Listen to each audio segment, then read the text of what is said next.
तकलीफ देखिए आपने लोगों की। लोग जो कुछ भी कह रहे हैं वो दिल के अंदर तक चोट कर रहा है। दिल्ली एनसीआर में ऑक्सीजन संकट को लेकर डॉक्टर नरेश त्रेहन का क्या कहना है, आप वो भी सुनिए। डॉक्टरों की भी ये रिस्पॉन्सिबिलिटी है दो गुना। एक तो जो लोग हैं जिनको ऑक्सीजन की जरूरत है, जो हॉस्पिटल्स में हैं, उसको ऐसा किया जाए कि एक्सेसिव ऑक्सीजन देने से, जैसे हम सोचें कि 95-97 तक ऑक्सीजन पहुंचानी है, उसकी कोई जरूरत नहीं है। मेडिकली कोई जरूरत नहीं है।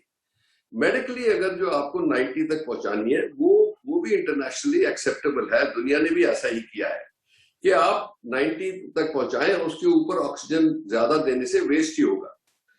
दूसरा, जो डिवाइसेस हमारे पास है जैसे हाई फ्रीक्वेंसी है या बाईपैप है, उसको भी जो उचित हो उसी को यूज करना है। ये नहीं कि हर एक पेशेंट को जिसको ज्यादा ऑक्सीजन की जरूरत है हम वो हाई फ्रीक्वेंसी लगा दें जो 50-60 लीटर पर मिनट लेती है। उसकी 90% उन लोगों में हम बाईपैप से काम लें तो उसमें 10 लीटर लगती है। तो इसलिए ये कई चीजें हम कर रहे हैं हॉस्पिटल में ऑलरेडी, पर ये मैं आप कम्युनिकेट भी करना चाहता हूं अपनी डॉक्टर कम्युनिटी को कि हमारी भी रिस्पॉन्सिबिलिटी बनती है कि जितना जुडिशियसली हम करें उतना अच्छा है। देखो, ये तो जरूरी बात है कि आज के दिन जो ऑक्सीजन की डिमांड बढ़ी है, बिकॉज ये जो संक्रमण के नंबर इतने तेजी से ऊपर चढ़े हैं कि जो डिमांड 3 गुना हो गई है जो नॉर्मल होती है। अब उस डिमांड को मीट करने के लिए बहुत सारी चीजें करनी है जो हो भी रही हैं। जैसे अब आप देखेंगे कि एक तो नॉर्मल जो मैन्युफैक्चरिंग कैपेसिटी है हमारे पास और उसकी डिलीवरी जो नॉर्मली हॉस्पिटल्स को हुआ करती थी, आप मेदांता का ही ले लें क्योंकि हमारे पास तो बहुत सारे पेशेंट हैं और हमारी जो कंजम्पशन आज है 4 गुना है जो नॉर्मल होती थी। तो ये सिचुएशन सारी कंट्री में है और ये वाकई में बहुत बड़ी चुनौती है। अब गवर्नमेंट ने जो इसके ऊपर अमल किया है कि एक तो स्टील इंडस्ट्री जो बहुत बड़ा मैन्युफैक्चरर है ऑक्सीजन का अपनी कंजम्पशन के लिए, उन्होंने जैसे टाटा स्टील वगैरह वाले हैं, इन्होंने अपने प्लांट से ये ऑफर किया है कि हम जितनी ऑक्सीजन चाहिए हम देने को तैयार हैं। प्रॉब्लम आ जाता है कि उसको ट्रांसपोर्ट कैसे किया जाए, क्योंकि ये जो प्लांट्स हैं ये झारखंड में है या बिहार में है या उड़ीसा में है, तो इसके लिए वो स्पेशल टैंकर चाहिए होते हैं। तो वो स्पेशल टैंकर्स की जो नॉर्मल कंजम्पशन है उससे 3 गुना ज्यादा चाहिए। तो इसीलिए गवर्नमेंट ने और कंपनीज ने और जैसे टाटाज ने भी किया है कि ऑर्डर किए हैं ये टैंकर्स और गवर्नमेंट ऑफ इंडिया इनको हेल्प कर रही है। वो टैंकर्स को हमारे जो बड़े बड़े प्लेन्स है रशियन IL-76 उसके अंदर ट्रांसपोर्ट करना शुरू कर दिया है, जैसे आपने शायद फोटो भी देखी होगी। तो अब ये कुछ 2-4-5-7 दिन में इसकी कमी, मतलब ये जो सप्लाई चेन है ये इंप्रूव हो सकती है। सो गवर्नमेंट की ये एफर्ट जारी है। तमाम कोशिशें जारी हैं। आखिर फिर उसके बाद क्यों इस तरह की तस्वीरें सामने आ रही हैं? ज्यादा इस पर लोगों को कोरोना के बारे में बताने से उतना हासिल नहीं होगा जितना आपसी चर्चा से समझने की कोशिश होगी कि हम लोग करें क्या और जिसके ऊपर जिम्मेदारी थी उन्होंने इसमें अब तक क्या कुछ किया। मेरे साथ तमाम खास मेहमान इस वक्त जुड़े हुए हैं। आपसे कुछ देर पहले तक मेरे वरिष्ठ सहयोगी मनीष अवस्थी जी इस पूरी चर्चा को आगे बढ़ा रहे थे। विश्वास पाठक साहब मेरे साथ जुड़े हुए हैं बीजेपी से, किशोर तिवारी साहब शिवसेना से, अनुज अत्रे साहब कांग्रेस और नासिर सलीम साहब समाजवादी पार्टी से मेरे साथ जुड़े हुए हैं। विश्वास पाठक साहब, इसमें आपको एतराज नहीं होना चाहिए क्योंकि सरकार का प्रतिनिधित्व आप कर रहे हैं, सवाल तो उठेंगे। मैं राजनीतिक किसी पहलू पर नहीं जाना चाहूंगा, मैं बहुत सामान्य सा सवाल पूछूंगा और शायद मेरी जितनी जानकारी, मेरी जितनी सोच है, यह सवाल मेरे लिए उतना ही उपयुक्त है और जवाब आपसे उम्मीद करेंगे। हम 75 साल की एक देश होने जा रहे हैं, हम अपनी आजादी के 75 साल जल्द पूरे करेंगे। हम लचर नहीं हैं, हमने बहुत कुछ अचीव किया है, लेकिन इस वायरस ने बता दिया हम लाचार जरूर हैं। हम ऐसे लाचार कैसे हो गए सर? लाचार इसलिए हो गए कि ये जो वायरस है, पहले स्ट्रेन जो था इसका 96,000 पर डे मैक्सिमम तक पहुंचा था। 96 से 3 लाख तक जाएगा ऐसा अनुमान किसी ने नहीं लगाया था, ना साइंटिस्ट ने लगाया था ना किसी ने लगाया था। ये 3 लाख होने के कारण ऑक्सीजन और ये दूसरा वायरस का जो म्यूटेंट है इसकी कैरेक्टरिस्टिक भी बदल रही है। ऑक्सीजन बहुत डिमांड में आ गया। इसी कारण मैं पहले भी कहा था कि 7,200 metric ton per day oxygen Hindustan में बनता है, उसमें से केवल 20% यानी 1,600 मैट्रिक टन ऑक्सीजन ये हेल्थ केयर के लिए रखता था। अब 1,600 सीधे 6,000 पे चले गया है। इंडस्ट्रियल टू मेडिकल, ये ऑक्सीजन का लॉजिस्टिकली कन्वर्जन है, उसमें तकलीफ हो रही है। दूसरी बात, किसी ने भी ये प्रोजेक्ट नहीं कर पाए थे कि महाराष्ट्र को कितना ऑक्सीजन लगेगा, मध्य प्रदेश को कितना लगेगा, छत्तीसगढ़ को कितना लगेगा। उसके कारण दिक्कतें निर्माण हुई है। प्रधानमंत्री ने उसके ऊपर डायरेक्ट मॉनिटरिंग चालू कर दिया है। मेरे ख्याल से स्थिति में सुधार आ जाएगा। ये सब महाराष्ट्र में तकलीफ आई थी, महाराष्ट्र ने सीधा होम मिनिस्टर से बात किया, पीयूष गोयल जी ने उनको रेलवे मुहैया करा दी।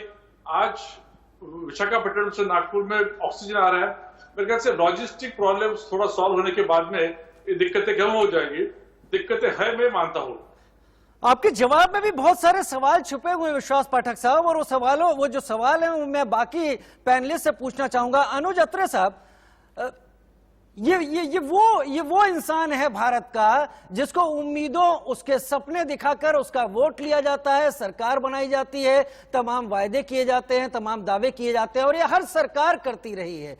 उसी का वोट, उसी की चलते आप सत्ता पर आए हैं। उन्हीं जिम्मेदारियों को अगर पूरा नहीं कर पा रहे हैं तो ये खामी कहां है? आखिर क्यों वो मरीज भुगत रहा है जिसे उम्मीद हो गई थी कि देश में सब कुछ बेहतर है, सारी चीजें बढ़िया हैं। अगर ऑक्सीजन का उत्पादन ज्यादा है, मांग कम है, मेडिकली पहुंचाया जा सकता है, तो इसका मतलब यह है कि हम बाकी सारी चीजों में कहीं सतही स्तर पर हैं जिससे मरीजों तक पहुंच नहीं रही, और हर आंसू बता रहा है कि हमारा मेडिकल सिस्टम किस हालत में आ गया है। देखिए राजीव भाई, ये बार बार 70 साल का जो रोना रोने वाले हैं, ये इनकी आज जब देश की सत्ता पर बैठे हैं, कहीं ना कहीं कार्यप्रणाली पर प्रश्न चिन्ह निकालते। ये इन 70 सालों में जो पिछली सरकारों ने जो इस देश में इंफ्रास्ट्रक्चर डेवलप किया था ना, उसी की देन थी कि आज देश ऑक्सीजन देश में मौजूद है। लेकिन सरकार की नीति में बताता हूं कि कहां इनकी सोच में फर्क है कि जो ये देश पिछले साल, इसी साल पहली तिमाही में 9,300 मैट्रिक टन एक्सपोर्ट करती है ऑक्सीजन, बावजूद उसके कि जब सबको पता था कि दूसरी कोरोना की वेव इस देश में आने वाली है, और डॉक्टर्स और तमाम मेडिकल एक्सपर्ट्स ने बताया था कि किसी भी पेशेंट को कोविड का जब अटैक पड़ेगा तो सबसे पहले उसको रिक्वायरमेंट होगी ऑक्सीजन। ये हालात ये है कि जबकि उससे पहले पिछले साल जब हमारी देश ने जो एक्सपोर्ट किया था 4500 टन किया, और अचानक इसको डबल कर दिया गया, कम करने के बजाय, एक्सपोर्ट रोकने के बजाय, क्योंकि इनकी प्राथमिकता अपना देश नहीं है, दूसरे देशों में जाकर के अपना प्रचार करना है। ये प्रचार जीवी और भाषण जीवियों की सरकार जब जिस देश में चलेगी तो वहां यही नीति होगी। यही हालात इन्होंने वैक्सीन के साथ किया था। 6.5 करोड़ वैक्सीनेशन जो है पूरे देश की वैक्सीनेशन जनता को ना देकर के 70 देशों में बांट दिया। ऐसा कौन सा और सा देश है? आप अमेरिका से कंपेयर करते हैं, पूछे जरा जाके, क्या एक सिंगल वैक्सीनेशन उन्होंने किसी को दिया है अपने देश के नागरिकों के अलावा?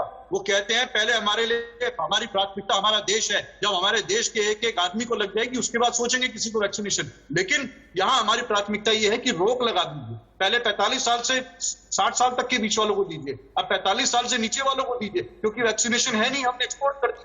अब खोल दिया कि 18 साल से ऊपर वाले। तो ये सोच में फर्क आता है। वही दूसरी बात ये, रेमडेसिविर इंजेक्शन की बार बार बात चल रही है कि देश में कोरोना पेशेंट्स के ऊपर कहीं ना कहीं वो कारगर सिद्ध हुआ, उसका भी क्या हालात हुआ। इन्होंने प्रचार जीवियों ने उठा करके 1.1 मिलियन वैक्सीनेशन उठा करके, इंजेक्शन उसके उठा करके एक्सपोर्ट कर दिए। किसने अधिकार दिया है आपको? ये जिस देश ने आपको सरकार चुन करके इसलिए बैठाया था कि आपकी देश की जनता के अधिकार छीन करके आप विदेशों में भेज दें। आपकी देश की जनता प्राथमिकता नहीं है, आपकी प्राथमिकता चुनाव है। आज भी बंगाल चुनाव की रैली इनकी प्राथमिकता है। देश में कोरोना का महामारी चल रही है, लाशों के ढेर लगे पड़े हैं, लेकिन उस पर चुनावी रैलियां चल रही है। ऐसी कौन सी सरकार है, कौन से ऐसे नेता है, कौन से ऐसा देश में ऐसा होगा? और बात करते हैं देशभक्ति का सर्टिफिकेट मांगने वाले, तो हमारा हाथ जोड़ के निवेदन, हम इस मौके पर राजनीति नहीं करना चाहते। एक एक व्यक्ति का दिल रो रहा है। देश में कोई ऐसा इंसान नहीं होगा जो इस समय इस भयावह मंजर को देख करके जिसका दिल नहीं पिघल रहा हो, जिसका कोई ना कोई प्रियजन इस समय कोई कोरोना की महामारी से जूझ ना रहा हो, जिसके पास कोई फोन ना आ रहा हो कि ऑक्सीजन के सिलेंडर अरेंज करवा दो, जिसके पास कोई फोन ना आ रहा हो कि भाई साहब मुझे हॉस्पिटल में बेड अरेंज करवा दीजिए। आज लोग लाचार हैं, हॉस्पिटल नहीं है, यहां तक कि अब शमशान घाटों पे भी हालात ये हो रहा है कि शमशान घाट भर गए हैं। ठीक है अनुज अत्रे साहब, बहुत वाजिब सवाल उठा रहे हैं आप, बहुत वाजिब सवाल उठा रहे हैं। और अगर इन सवालों को, विश्वास पाठक साहब, ये सवाल आपको चुभ रहे होंगे तो मुझे उस पर कोई दो राय नहीं है, वो चुभने चाहिए, क्योंकि देश के नागरिक मांग रहे हैं। मेरे लिए जम्मू कश्मीर से कन्याकुमारी, गुजरात से लेकर नॉर्थ ईस्ट के तमाम राज्य, हर देशवासी, उसकी हर जरूरत। और सवाल सिर्फ ये है, अगर हम प्रतिदिन के हिसाब से ऑक्सीजन ज्यादा बनाते हैं तो आज ऐसी क्या बात है? यानी ऑक्सीजन का मिसमैनेजमेंट कहीं बहुत ज्यादा है। किशोर तिवारी साहब, आप जो भी चीजें देख पा रहे हैं, जो भी चीजें महसूस कर रहे हैं, शिवसेना महाराष्ट्र में है, सबसे ज्यादा दंश महाराष्ट्र ने झेला है। आपको क्या लग रहा है हल अभी क्या हो सकता है? मैं राजनीति की बात आपसे उम्मीद नहीं कर रहा, मुझे लगता है आप भी उस द्रवित दिल के साथ बात करेंगे जो तमाम तस्वीरों से झलक रहा है। लोग ऑक्सीजन नहीं, लोग बेड नहीं, लोग अस्पताल के बाहर देखे जाने के लिए रो रहे हैं। राजू, बहुत सीरियस कंडीशन है। और ये 7 दिन के पहले जो कंडीशन थी कि उस 7 दिन में 12 लाख पेशेंट आए थे, अभी 20 लाख पेशेंट आए, यानी 60% की हाइक है, वीकली हाइक है। लेकिन सबसे ज्यादा अगर आप देखते हैं तो इस 7 दिन के पहले केवल 1500 लोग मरे थे, अभी वो 6600 हो गई है, यानी 100% की हाइक है। इसके अंदर 3 बार WHO की एडवाइजरी आई कि भाई इतने लोग मर रहे हैं, इतना बड़ा जंप है और दुनिया में सबसे ज्यादा तुम लोगों में कैजुअलिटी है, क्या चीज है? तो मुझे लगता है राजनेता तो राजनेता ही होते हैं, लेकिन एग्जीक्यूटिव क्या कर रहे हैं? अब ये जो 60,000 लोगों की मौत है, इसमें से सरकार बताए कि कितने लोग मरे जिनको इलाज नहीं हुआ, जिनको ऑक्सीजन नहीं मिला। देखिए, ये चीजें सब बाहर आनी चाहिए। अभी आपने पूछा महाराष्ट्र सबसे ज्यादा पीड़ित है। हमारे मुख्यमंत्री ने बोला कि ऑक्सीजन एयरलिफ्ट किया जाए, इन्होंने नहीं किया और 8 दिन के बाद आज एयरलिफ्ट करने निकले। परंतु डॉक्टर रेहान का जो बात थी, रेहान की, वो बात से मैं सहमत हूं कि ऑक्सीजन कंजर्वेटिवली यूज किया जाए। दूसरा, हड़कंप में जो आपके चित्र दिखते हैं, हड़कंप में पेशेंट लाके भर्ती में किया जाए। जो लोग रिसोर्स वाले होते हैं ना, वो लोग बेड ऑक्यूपाई करते हैं और जो लोग रिसोर्स वाले नहीं होते हैं, उनको तड़प के मरना पड़ता है। देखिए, अनुज अत्रे भी बोल रहे थे, ऐसे कोई अभी डेली जो अपनी कैजुअलिटी है पूरे भारत में, वो 27,000 28,000 नेचुरली लोग मरते हैं। उसमें से 2,240 लोग अगर कोरोना से मर रहे हैं, तो क्या स्मशान भूमि फुल हो गई? ये होगी। देखो, निगेटिव खबरें चलाना बहुत सरल है, लेकिन जो लोगों ने कल 2 लाख लोगों को कोरोना मुक्त किया, उनको तो मानो, वो मेडिकल स्टाफ, वो लोग जो फील्ड में अपनी जान पे कुर्बान होकर कर रहे हैं। मैं तो राजनीति नहीं करूंगा, सरकार ने चेतना चाहिए कि 1400 अगर पिछले हफ्ते में थे और ये हफ्ते में 100% हाइक हो रहा है, तो हमने इसकी रिस्पॉन्सिबिलिटी लेनी चाहिए, सबने लेनी चाहिए। और राजनेताओं को राजनीति करना नहीं और टीवी पे जाकर खबरें देना, ये तो अनुचित बात है। जैसे कि कोई टीवी से ऑक्सीजन आ जाएगा, अरे टीवी से ऑक्सीजन आने वाला नहीं है। तुम तो मीडिया अपनी बात करेगी, लेकिन राजनेता भी टीवी पे ऐड करने लगे, अपना लाइव बताने लगे, ये तो सब गलत है। देखिए, ये सदोष मनुष्य वध के अंदर इन राजनेताओं को अरेस्ट करनी चाहिए, जिनके मिसमैनेजमेंट से ये लोग मर गए। मिसमैनेजमेंट, आप मिसमैनेजमेंट की बात उठा रहे हैं और बात आपकी यहां पर सही है, सवाल आपका ठीक है। यहां पर मैं इसके साथ आपकी इस बात का समर्थन भी करता हूं कि हमें यह भी मानना चाहिए कि पिछले 24 घंटे में 1,93,000 से ज्यादा लोग ठीक हुए हैं। लगातार हेल्थ स्टाफ जो हेल्थ से जुड़ा हुआ है वो अपना काम कर रहा है, लेकिन उसके बावजूद सवाल सिर्फ सबसे बड़ा यही है कि चीजें नाकाफी क्यों साबित हो रही हैं। क्या एक शख्स जो अपनी मां, अपने पिता या अपने किसी सगे संबंधी को लेकर के केवल इसलिए भटक रहा है कि उसको वो सुविधा नहीं मिल रही जिसकी वो उम्मीद कर रहा था, जिसके लिए उसने इस तंत्र को उसकी जगह पर बैठाया था? मेरे साथ इस वक्त नासिर सलीम भी जुड़े हुए हैं। नासिर सलीम, समाजवादी पार्टी से आप हैं, जाहिर है सरकार की नीतियों पर आप आक्षेप करेंगे और उस पर सवाल जरूर उठाएंगे, लेकिन मिसमैनेजमेंट कितना जिम्मेदार है आज कोरोना की इस बुरी हालत पर? राजीव जी नमस्कार। पहली चीज तो मैं ये बोलना चाहूंगा कि बहुत दुख है हमको, उत्तर प्रदेश में जिस हिसाब से मौतें हुई हैं पिछले कई दिनों से हम लोग को बहुत बुरी खबर मिल रही है, बहुत नेगेटिव न्यूज मिल रही है। तो जिन जिन लोगों ने, जिन जिन परिवार में अपने करीबों को खोया है, समाजवादी पार्टी उनकी तरफ से, हम उनकी तरफ से यही कहना चाहेंगे कि हम आपके साथ इस कड़ी समय में आपके साथ खड़े हैं और हम ये बोलना चाहेंगे कि देखिए, मिसमैनेजमेंट तो एक दूर की बात है, मगर सबसे अहम बात यह है कि ये वेव जो है जो चली, ये कोई नई वेव नहीं थी राजीव भाई। मैं आपको बता दूं, हमारे पास हिस्ट्री है, रिकॉर्ड्स हैं, सब कुछ अवेलेबल है। और अवेलेबल ये था कि सेकेंड वेव या थर्ड वेव, जैसे कि यूरोप में, अमेरिका में और कई देशों में आपने देखा सेकेंड वेव आना था। और ये ऐसा नहीं था कि हम लोग इसके लिए हम प्रिपेयर नहीं होना चाह रहे थे या हम प्रिपेयर्डनेस के तौर पे हम कमजोर थे। इस सरकार ने चाहे, और ये बार बार ये बोलते हैं डबल इंजन की सरकार, इन सरकार ने सेंटर में और स्टेट में दोनों जगह, हर जगह से इन्होंने सिर्फ और सिर्फ मिसमैनेजमेंट तो बहुत छोटा नाम है, बहुत बड़ा फेलियर मेरे हिसाब से इन्होंने आके दिखाया है। और सबसे बड़ी बात मैं ये बोलूंगा, उत्तर प्रदेश इतना बड़ा प्रदेश है, यहाँ पे आपके पास 60 से ज्यादा सांसद हैं। आप ये बताइए, इस इतने बड़े प्रदेश में ऑक्सीजन की कमी हो सकती थी अगर आपके पास 60 से ज्यादा सांसद जो आपके बैठे हुए हैं, जिनके पास रिसोर्सेज हैं। उसके बाद आपके मुख्यमंत्री बड़े बड़े न्यूज़पेपरों में अपना प्रचार कर रहे हैं कि हमने 30 मेडिकल हॉस्पिटल्स बना दिए उत्तर प्रदेश में पिछले 4 साल में। बात यह है, सच बात यह है कि आज सच जनता के बीच में आ रहा है।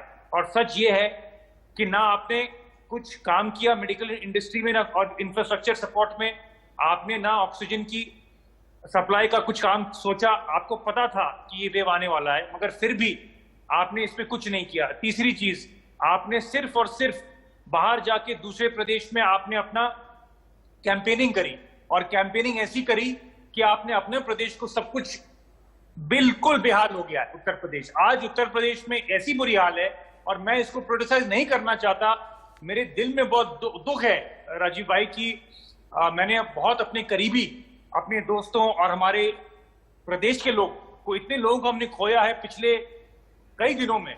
और मुझे रोना आता है ये बोल के कि उनके लिए कोई सुनवाई नहीं। नासिर